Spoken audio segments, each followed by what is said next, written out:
Hello, welcome to Utterly Geek, your weekly news podcast about video games and the video game industry. I'm Darren Bell, joined as always by Steven Petrella and Chris Walzik. Hello. And I think I've finally figured out, because I don't always introduce you guys in the same order. I think it's because it depends on how Skype stacks you. Oh. Whoever is the top gets named first. Oh. Okay. Peek behind the curtain how my brain works. I have tried to go the other way, but my brain won't let me before. So there's that. But hey, E3 is coming up right around the corner. So there's been weird news, not a lot of it, but weird news coming out, especially so close to E3. That same bullshit of like, hey, here's an announcement trailer of an announcement trailer, or here's an E3 trailer before the fucking E3, and it's like, but why? Well, some of these make sense that they would do this. Some of these are leaks. Let's start with That's true. The most egregious one, Fallout 76. We were talking last week. They were currently in their live stream of Vault Boy napping in front of a TV. The next day, we get treated to a trailer for a Fallout 76. Barely says anything. It says absolutely nothing. So looking into the lore of Fallout, Vault 76 was in the Blue Ridge Mountains of Virginia, and it was a control vault. It was originally designed to open up 20 years after the bombs fell. Mm-hmm. And that's really all we knew. It looked like a dude strapping on a nice, shiny, brand new Vault 76 suit and leaving the vault. There was no indication of a speaking main character. But then Which I'm okay with. Yeah, Jason Schreier of Kotaku tweets out the next day, hey, if people are going to spend the next 2 weeks expecting Fallout 76 to be a traditional single-player RPG, you're going to be disappointed. Yeah. I don't know. I think with given the lore of reading about Vault 76 and its history of it within the Fallout universe, it just sounds like there was a bunch of people that were put into a vault, and it wasn't a experimental vault, it was a control vault.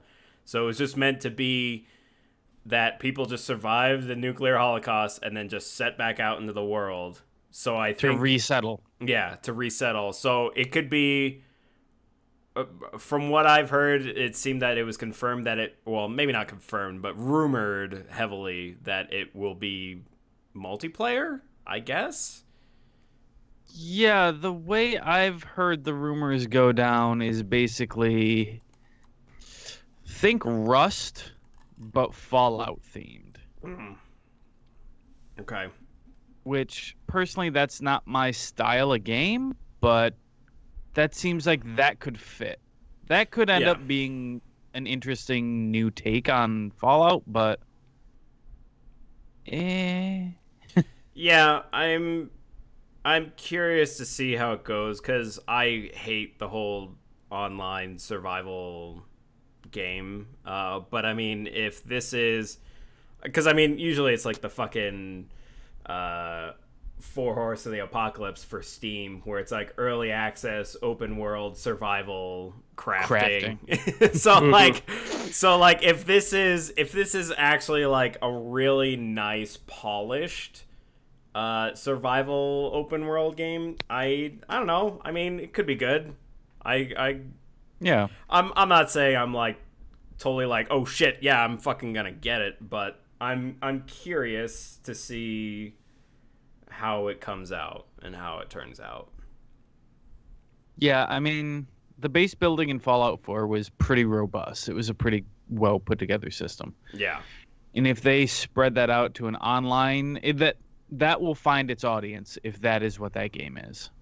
I know plenty of people who did a lot of that in Fallout 4 for like basically like 800 hours. Yeah, and it makes sense that that's what that game would be, because it doesn't feel like it's been long enough for them to release like a full-on Fallout game. Not a Bethesda developed one. Yeah. If it, and it broke my heart because Obsidian tweeted that day, "How do you let people down easy? It's not us." Yeah. Yeah. Like, oh. But yeah, I mean, Bethesda has to try new things. This is a new thing that's not necessarily in their wheelhouse. So, Mhm. I mean, look at Fallout Shelter. Like, it was like everyone was like, "Huh, a mobile game that Fallout is doing," and then it like fucking exploded. which I've reinstalled that recently just to like for shits and giggles. They've expanded on that a lot. There's now pets. There's a whole crafting system. There's Jesus. a lot more weird in that. Oh, I think I have someone dead in the wasteland. But yeah, that it looks like they've continued to work on that game, Yeah. which they didn't need to. Yeah. Yeah. Like, okay, sure. I wait for E3. I wanna see the details of Fallout 76, but Yeah. And I'm Yeah, sure I there's mean- probably some other announcement that they have that Oh, yeah. maybe Fallout related, maybe not. I should hope not, and I would hope that they would get this out here just to get people curious. Yeah. Yeah, that's exactly it. I think they have something big cooking, and this was just like the, hey, here's this. We're going to tell you more about it at E3, Yeah, and definitely. then Just we're to going be to show you honest. some fucking crazy shit. So Yeah, I think probably Stein E3 will probably be gameplay footage that they'll show. Mhm. It's like, Oh, of hey, course. here was the teaser trailer pre E3, but now let us go deep into the fucking details of what the hell this thing is. Well, Yeah. there was apparently a listing today on Amazon that went up and immediately went back down. That had the As Fallout- most Amazon posts that are leaked happen. Yeah, which had the Fallout release date in July. Oh Jesus.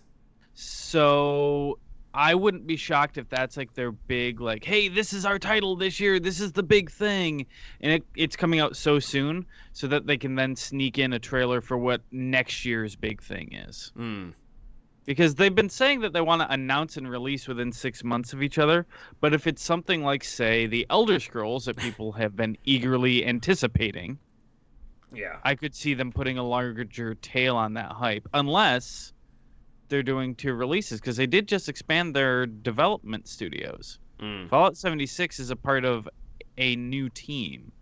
It's the people from Battlecry Studios who were developing Battlecry, which died and withered on the vine.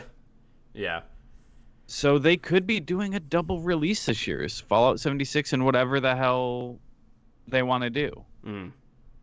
So Yeah. I don't know. I'm wondering with Fallout 76 if because it's that soon for a release title, I wonder if it's just something that it's almost an add-on to Fallout 4, or at least just uses the Fallout 4 engine and really isn't just something entirely brand new, because it looked very similar to Fallout 4, maybe a little bit more polished and newer, but It's tough to tell. yeah, like they might, with it being that close, I'm sure they probably just took the Fallout 4 engine and they were just like, hey, let's make this fucking online thing or whatever and see how it works. And that's what they've been doing for the last however many months. Yeah, I mean, they've already paid all that money to develop that new engine and all that new tech to get Fallout 4 up and running. So why not use it on something weird, experimental, Yeah. just to see? I'd be willing to guess that they have something else coming out as well. Because if that leaked and it is coming out in July, that was a game that they already had prepped and they just wanted to surprise people with. And then the other one, if they are releasing another one, they would probably show it at E3 and it'd be like a November release or something, like their big title. That's my guess. Which is would like, make people shit themselves. Yeah, exactly. well, they probably start off. So my vision, they start off the show with Fallout 76. This is what you're here for. Boom, gameplay. Bam. You get the Battlecry guy up there to explain, this is our vision for Fallout 76. You crap in a bucket, and then you use the crap to build bricks. It'll be awesome. Yeah. and then that would have me whatever- way more interested in that game. If you could shit into a bucket and then use it for crafting, like, you already have me intrigued. Yeah. You should play Rust if that has you intrigued, because you can do that in Rust. Oh god, I played Rust and I hated it. So. But yeah, no, I see like the end of the show is their big showstopper, and like boom, Starfield or Elder Scrolls or whatever the fuck is coming out this year, and then hey, see us on the Microsoft or Sony stage, where we'll have more. Yeah, oh yeah. Yeah, that's probably how that's gonna go. But that's. Fallout 76 didn't leak. It was more of a, hey, we want to get this out there. Yeah. And I think that's just to generate hype for their presentation. Yeah. Yeah. They're on Sunday, right? Yes, they are Sunday evening. Okay. As opposed to what Nintendo did with Pokemon Let's Go Pikachu / Eevee, which was also announced. This felt like an announcement that they wanted to get out there to avoid talking about at E3. Yeah. So Pokemon Let's Go Pikachu / Eevee is the first Nintendo Switch Pokemon game. It is not a core Pokemon game. Yes. There are no random battles, but there are battles that you can engage with other players.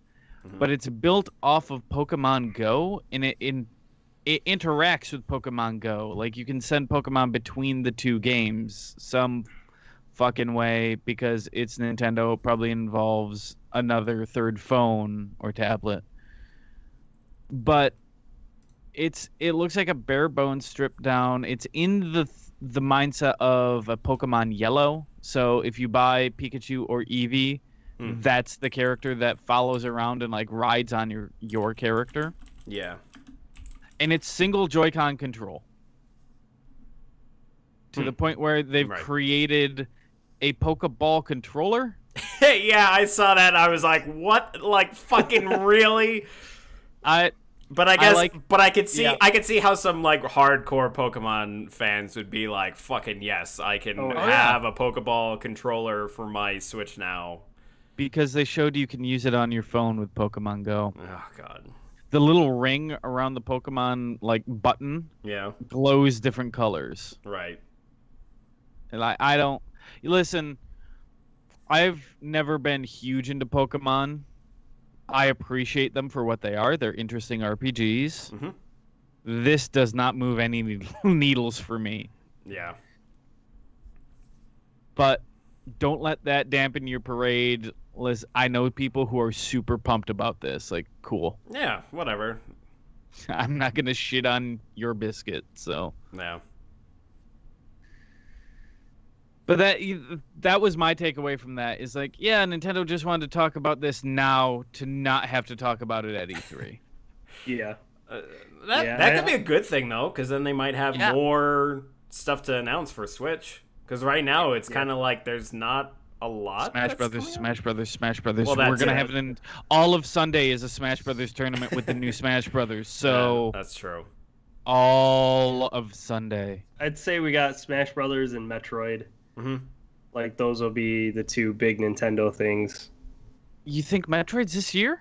Yeah. No, not coming out. But not coming out, yeah. Like, they're going to show it. Yeah. Oh, yeah. Like, they're going to show something of Metroid. More than a GIF of a title More screen. than just, like, the title. The logo. Like, I'm not saying that it's coming out this year, which I don't know. There was, like, a thought that they would try to get it out in December. Right. But that was just, like, if they did that, I'd be extremely surprised. Yeah. Like, I think that would be next December before this. Or even I could see that as like a February release.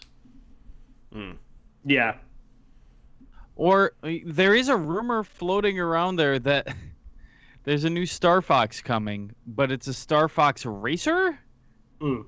Which, why don't you just make F-Zero at that point? You know, if it's what I immediately thought was like Diddy Kong Racing. Yeah. If like, it would have to be in that vein where it's like you can fly around and things like that, and you're going through fucking hoops or different paths, tunnels, maybe even like that's how I kind of see that game being. Yeah.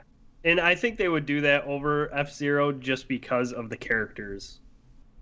Yeah. Like F-Zero, I mean, its characters don't have a lot of staying power. Yeah, they don't have a lot of staying power compared to Star Fox characters. So that would be the only, like, I want to see another F-Zero game, but that would be the only reason I could see them making a Star Fox Racing before an F-Zero, just because of the character draw. Right. Right, and I definitely see that argument. And an air-based racer, yeah, sure, why not? Mm-hmm. Yeah, I mean, that last Star Fox did not move anyone's needles. In fact, they went in the wrong direction. Yeah, that was me. I was like, oh, cool, another Star Fox, and then I saw it was like, oh, motion control. That's a choice. So they didn't call this Star Fox 64 remastered. Okay. Nope.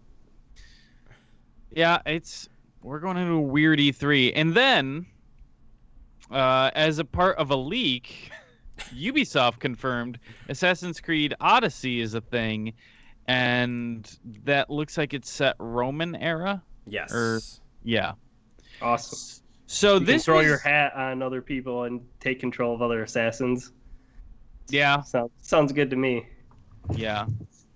Which I'm surprised that they announced that, because it seemed like with Origins, it seemed to do very well, and I thought there would have been more time and that they would have been pumping out more content for that, but I guess... Yeah. Well, I also wonder if this is, with this new Assassin's Creed game, if it's Ubisoft going to do their new behind-the-scenes strategy of making a games-as-a-service thing. I wonder if that's even out this year, because they very publicly, before Origins came out, went back and said, yo, we're not doing this yearly now. Yeah. Yeah. I would be extremely disappointed if suddenly Odyssey is... This year. Yeah. And that leaked because of a fucking keychain. Someone found a keychain at GameStop and tweeted out a picture of, what the fuck is this? And everyone's like, oh, look, looks like we're going to be Roman in the next Assassin's Creed. And then Ubisoft's like, yup. Yeah. They rolled right on over. Just like, well, okay. I guess you found out. Like, what? Yeah, I just hope it's not this year. I hope it's not a yearly thing again. Yeah. That'll be disappointing. I don't know. I mean, it's did they have a new engine for Origins? I believe so. Okay. I believe that was a complete rebuilding, but I don't know. I don't know off the top of my head. Yeah. It felt like it.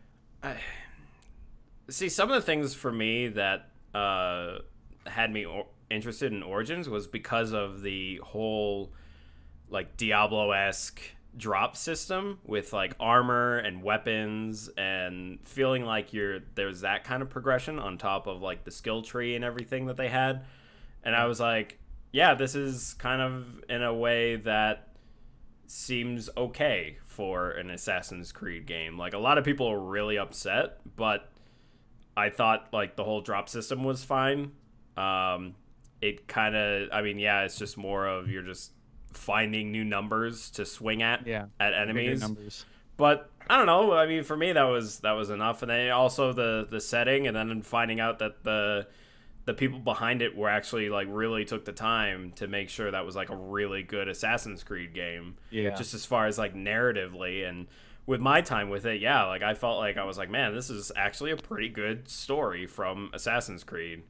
So that's one that I want to get back to. I played a couple hours of it, but with the loot system, it also opened them up to try new weapons. Yeah. Whereas in Assassin's Creed 2, which is arguably the best one, yes, picking up other enemies' weapons only let you use them for that short amount of time, and that's when the variety came in. Whereas this one's like, no, dude, I just want a hammer, and I'm gonna hold on to this hammer, and this is gonna be my purple hammer that I smash dudes' heads with.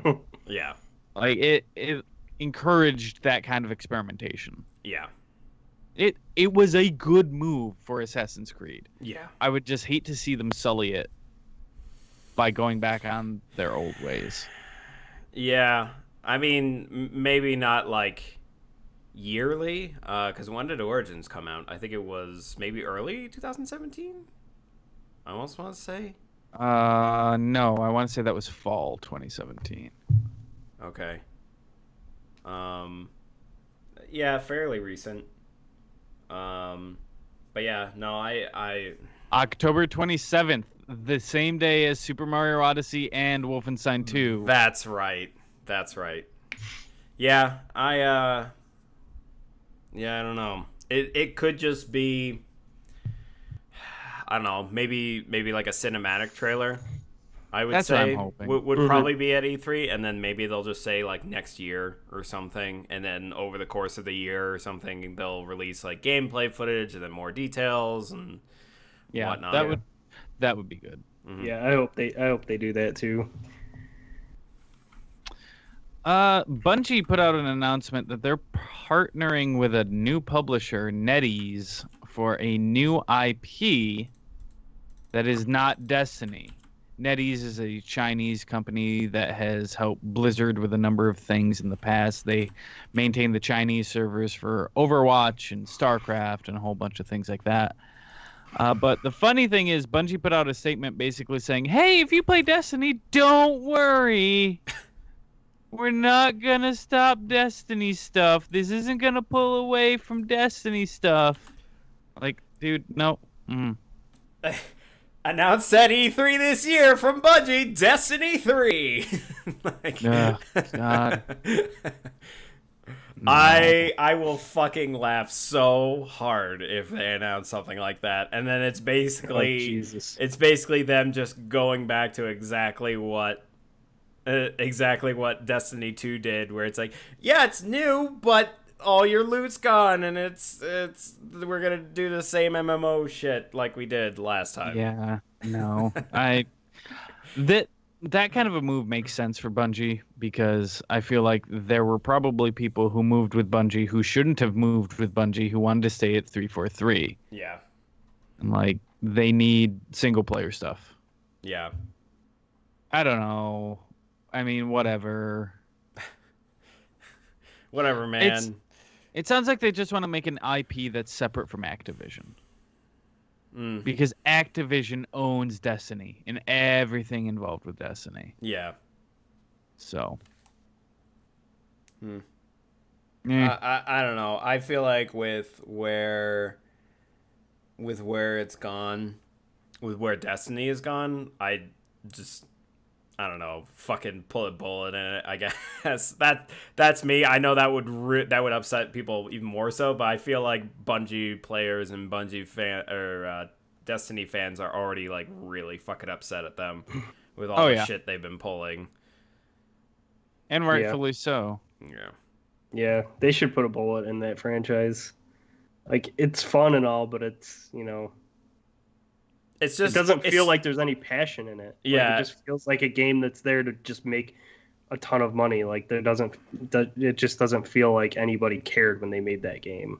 Yeah, I think the intentions were there. It's just, I don't know, who knows what it could be that happened. Yeah, I think it started off and they were like, we got something awesome, and then someone else took a hold of it, and then it just lost probably the certain passion that people had to make that project. They were like, fuck, now we have to do all this stuff, add all this bullshit, and do this, and piss people. And I'm sure people know they're going to piss people off when they make something like that. But when you're controlled by a company like Activision, you got to do what Activision wants.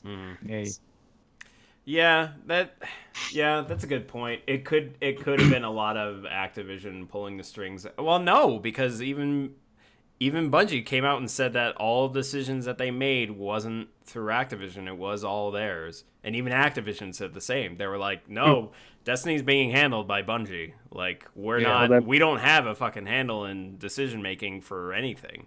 I think there was an internal power shift within Bungie during all of that led to a lot of the problems. Yeah. But we'll never know. Maybe. Well, maybe once if Bungie falls apart and all the lead people break off and people start years down the road say what's going on and what happened. Yeah. Because I would like to see their original vision of Destiny and have played that. Mm-hmm. But that will never happen. Yep. Another upsetting. In other news, Guitar Hero It's TV. like it depends. I was kind of like, oh, when I heard about it. Yeah, Guitar Hero TV. There we go. Yes. Is their DLC service for the rebooted Guitar Hero. So you didn't buy individual songs. Instead, you kind of like popped into a channel and just played whatever songs it served up, a la like music videos or MTV. Mm. If you wanted to, you could spend like $1 to ask for the next song, kind of like a jukebox. Yeah. And it was an interesting take on it, but I've never touched that new Guitar Hero. I never played any of it. Yeah, I think I played like a demo of it somewhere. Oh no, not somewhere. At like a con, and I was just like, oh, let me try this thing because hey, it's a new Guitar Hero. I'm glad these games are kind of coming back. Like maybe it might have a second life, and then fucking Second life. Yeah. And then come back strong. We'll find out. And then fucking it didn't. It didn't because Guitar Hero tried to do something so different from the originals, which I have to applaud them for the attempt on that. Yeah. It just didn't resonate. Yeah, and it felt weird playing it. Maybe it was just because it was so different from what they had done previously that like it was almost like with my time that I did play the demo of it, it's just like I had to relearn everything. So I was like, all right, I'll just put this shit on normal or easy and then kind of get a feel for it and then take away whatever it is that I'm playing here. But I don't know, I kind of like the idea of the TV service. I thought that was an interesting take on it. Especially on DLC, because you could just load into, well, I want to do the classic rock channel for a bit. Now I want to do the hip hop channel for a bit. Like that was neat. Yeah. Yeah, because no one's using it. Yeah, because there's a lot of because there was a lot of times where like I know I've played Rock Band with you guys where it's like, hey, I'm feeling like let's play this fucking song or whatever, and it's just like a mood setting that you're just like, I feel like playing this or whatever. Mm-hmm. But get all your games in before December. Yeah. There's a lot of things closing at the end of this year. Yeah, speaking of dying games, Evolve has devolved into death. Their dedicated servers will shut on September 3rd of this year, and free-to-play Stage 2 will no longer be available on PC. Put a bullet in it, it's fucking dead. I'm actually surprised it lasted this long. Yeah, that's true. Even with the free-to-play model that it was going for a while, because that's actually when I picked it up and started playing it a bit, and I think I only put like about 10-ish hours in. I didn't even bother. Yeah. I mean, it was okay, but there were some times where it was like, boy, the monster can really fucking overpower people if they really know what they're doing, and if they just know all of the abilities and can basically, if your team just are basically newcomers, you just get fucking steamrolled. Mm-hmm. There was only a few instances of playing that game where it was like, oh, I'm really close to... Like, it was like a really close game where it was like either like the monster was about to die or the team was about to get wiped, but it just barely fucking survived. Right. And it was like those games were like a lot of fun, but those were like one in every 20 games or something. So it's just like, isn't good concept, but just that thing was almost dead on arrival anyway to begin with. It's tough to balance something like that, and I can get that, but... Yeah. I mean, the whole thing with them announcing DLC before there is even a goddamn trailer for the game did not do it any favors either. No. Goodbye, Evolve. That about does it for news, unless I missed something. We're headed into E3, so... We're going to have a long goddamn episode next week. That's why I'm more than okay calling it okay here. Yeah. Mm-hmm. Why don't we move over to questions? You can email us at utterlygeek@gmail.com. That's utterlyg33k@gmail.com. If you send the questions there, put news in the subject line. We'll answer them here. You can also follow us on Twitter at utterlygeek. That's with E's instead of threes. UTTERLYGEEK. Tweet out questions there, comments, concerns. We'll address them here. We get any, Wally? I'm actually curious about concerns. Like, what would... no. Am I concerned? We're also on Instagram at utterlygeek. That's with the threes. That's UTTERLYG33k on Instagram. Steve captains that one. You didn't get shit. Didn't get shit. Blunt, I love it. You can also watch us live Monday evenings, 8:30 EST. 8 is to 8:30. Is that the new time now? I mean, 8 to 8:30. We slide around depending on work schedule. Well, we should just call it 8:30 just to be safe. Sure. It gives time for everyone. Yeah, 8:30 is fine. Yeah. Twitch.tv/CPT Wally. Okay. Watch us there Mondays, 8:30 Eastern Standard Time. That's 5:30 Pacific. With that. You can join in the conversation live, and if you ask a question or make a comment that is pertinent to the conversation, we'll bring it up. Otherwise, we'll answer the question here. Wally's constantly monitoring that because it's his channel. Yeah. Anything? No. No. Cool. That shifts us to our final segment, new releases for your coming week, starting with PlayStation 4. Vampire is out tomorrow, June 5th. I'm kind of excited for that game. It's already out on PC. I'm waiting for the quick look. Oh, yeah, I know. I want to see how it holds up or how it does, because I'm PS4 really and Xbox curious. One tomorrow. Yeah, this is Don't Nod. They made Remember Me and come on, Life is Strange. Thank you. They're better games. I was like, how can you forget about that? My brain just shat itself. Okay. It's fine. So that's out tomorrow. Blaze Blue Cross Tag Battle is out tomorrow, June 5th on PS4, PC, and Switch. For all your fighting game needs. Far Cry 5's expansion, Hours of Darkness, comes out tomorrow on PS4, Xbox One, and PC. That takes place in Vietnam. I don't know what that's all about, but sure. Shaq Fu, A Legend Reborn. Oh, God. It's out tomorrow, June 5th on PS4, PC, Xbox One, and Nintendo Switch. You know, why not? The only thing I knew about that was just the announcement, but that I didn't hear anything about it, and here it is getting fucking released this week. Yeah. There was nothing else that was announced or anything about that game, and suddenly it's like, yeah, here it is. God damn it. The Elder Scrolls Online Somerset comes out tomorrow, June 5th on PS4, Xbox One, and PC. Cool. Origami Nightfall, the first narrative expansion for the ninja stealth game Origami, comes out tomorrow on PS4, PC, and Xbox One. It is a prequel that leads up to the events so that you know how you get your shadow powers. So, Neat. Okay. There's also a bundle that includes it coming out tomorrow, Origami Shadow Edition. Okay.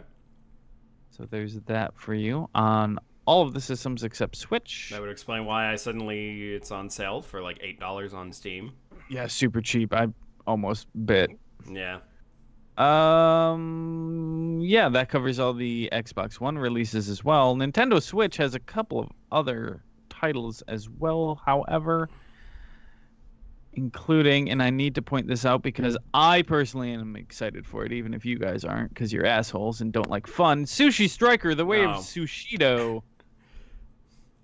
That's what you were saving your $8 for, to go towards your sushi game. Yeah, of course. Yeah, I really want my sushi game. It's an imperial world in which sushi is illegal. It's my level of dumb. I want it. It's on Switch and 3DS this Friday, June 8th. Sure. Yeah, I think that's the only other notable Switch release this week. And we've already mentioned all the PC releases that count. Mm-hmm. I'm not even going to waste anyone's time with that now.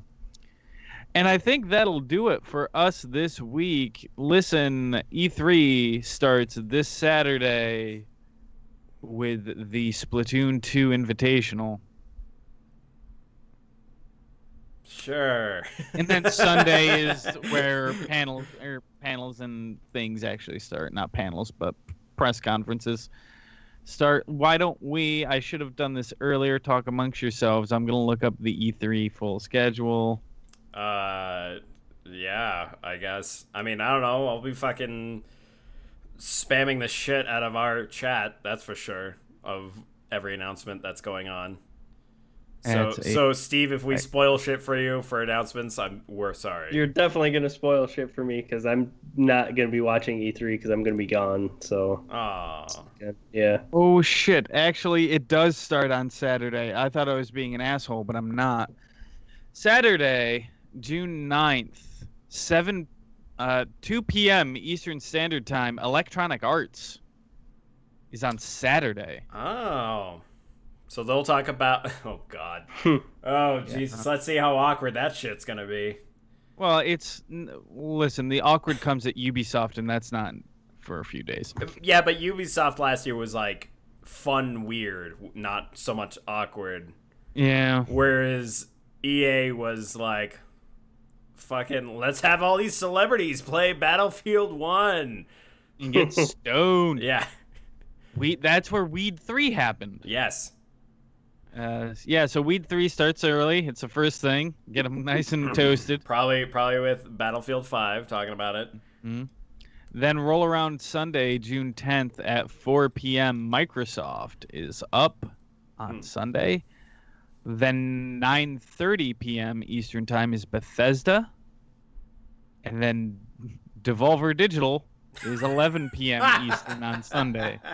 That's good. I like that. Yeah. That's going to be a fun one. That rolls us into Monday with Square Enix at 1 p.m. Eastern Time. Ubisoft is 4 p.m. Eastern on Monday. Okay. The PC Gaming Show is 6 p.m. Eastern on Monday. And Sony is at 9 p.m. Eastern Standard Time on Monday, June 11th. And that only leaves Nintendo on Tuesday in their Tuesday morning slot at noon Eastern Standard Time. And that is your E3. Should we do the show on Tuesday then? You know, that would make way more sense. Yeah, why don't we do that? Yeah. So that maybe Wednesday, so that we all have enough time to actually watch all of them, because I can't watch these because these are all like 10 in the morning for me. Yeah. I mean, I'll probably just watch the stuff that I'm interested in and just get like a recap. There's no way I'm going to have enough time to watch like any of it. Yeah. So. That just means you're not dedicated. Yes, that is that. That is what that means. Steve's plan is gonna backfire now. He's gonna get fired next. Sweet. See you later, assholes. Starting my own podcast. Fuck you guys. Next thing I know, I get an email from Steve. Hey man, I'm starting my own podcast. You want to join? Yeah. You want to join up? Fuck and you. I'll email Darren later. Yeah. Hey Darren, I started my own podcast too. You want to join? We're about 5 episodes in. Yeah. I think we can bring you on now. But yeah, we'll do Tuesday evening. Maybe a little later on Tuesday because I need time to watch the Nintendo press conference. Yeah, sure. But yeah, we will see you after E3. I'm not even going to say next week, just after E3, yes. After the events of the coming carnage. Oh, yeah.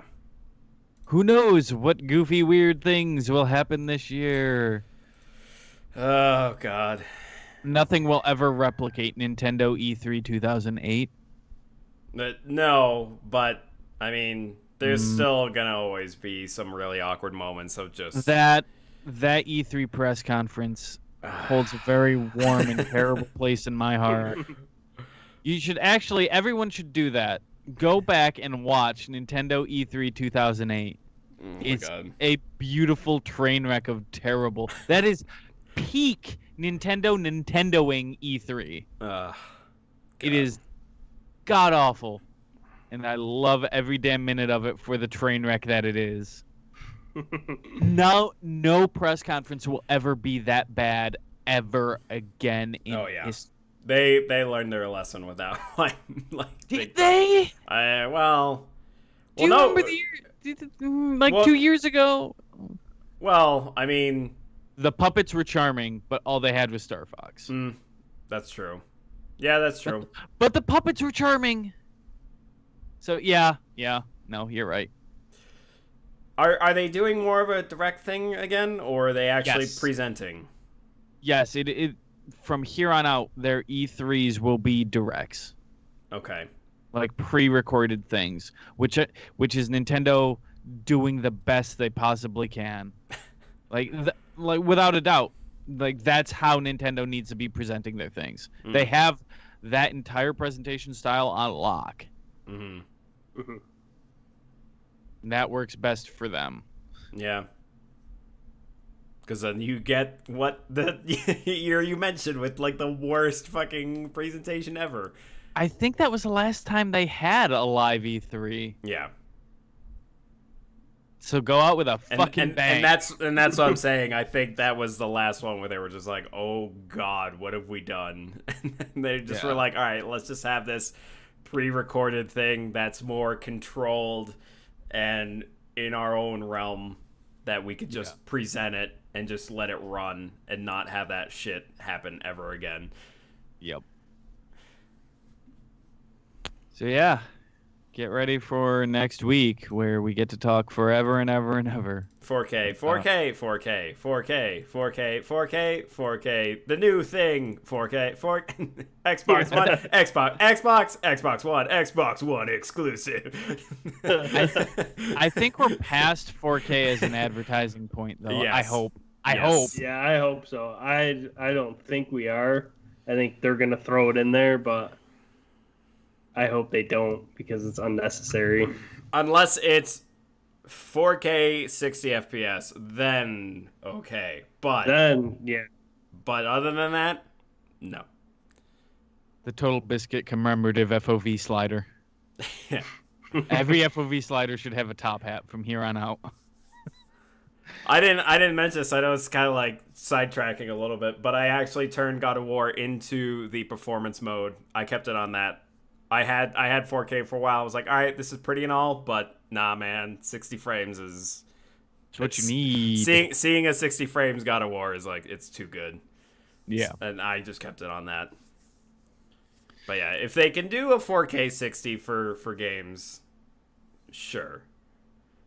Yeah, that will. Yeah, I think we're ways off from that. So. Yes, definitely. But that's going to do it. Thanks for joining us. Buckle up. Have a good weekend. I hope you have enough food to sustain you throughout the events. Yes. We will see you next week. Bye. Bye-bye.